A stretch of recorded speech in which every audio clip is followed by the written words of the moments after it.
For months now, Russia has demanded negotiations with the West down the barrel of a gun, bringing ever more troops to its border with Ukraine, supposedly for exercises and currently joint drills with the Belarusian armed forces.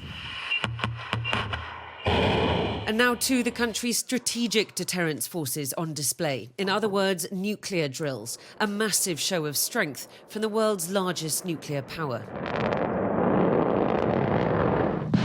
These are short-range Iskander cruise missiles, nuclear-capable, ground-launched and frighteningly accurate.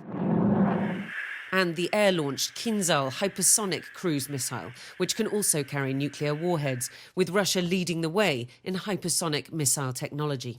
The Commander-in-Chief Vladimir Putin and his Belarusian counterpart watched on a giant screen in the Kremlin Situation Room. And with Russia's full capabilities on display are these huge nuclear drills, brought forward and announced publicly only yesterday, an illustration that Russia's calculus has changed and that invasion is decided on, as the US president says, and Russia denies. The signs from the separatist republics in eastern Ukraine are not good. Women, children and the elderly told to leave by the Russian-backed separatist leaders who claim it is for their own protection against what they call Ukrainian acts of sabotage and terror. Do these people know they're being used, evacuated for the cameras, for the Russian public back home?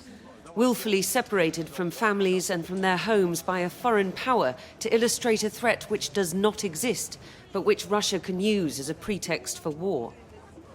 Ukraine says they have no intention to escalate, and why would they with so many Russian troops on their border?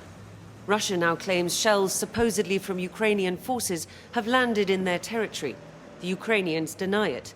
They've in turn released video of one of their checkpoints coming under fire. There's clearly escalation, and only one side whose purpose it serves. And then this from the separatist leaders in Donbass.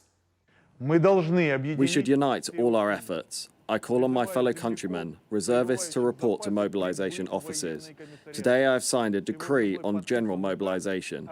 I call on all men in the Republic able to hold a weapon in their hands to stand up to protect your families, your children, wives and mothers. The US Defense Secretary on a tour of the Baltic states today to reaffirm US support for countries on NATO's eastern flank and to remind Vladimir Putin that the door is still open for dialogue. The United States, in lockstep with our allies and partners, have offered him an opportunity to pursue a diplomatic solution. We hope that he takes it. These drills with Belarus end on Sunday. It will take some time for the tanks to withdraw. But if invasion is decided on, they can move fast the other way. Diana Magne, Sky News, Moscow.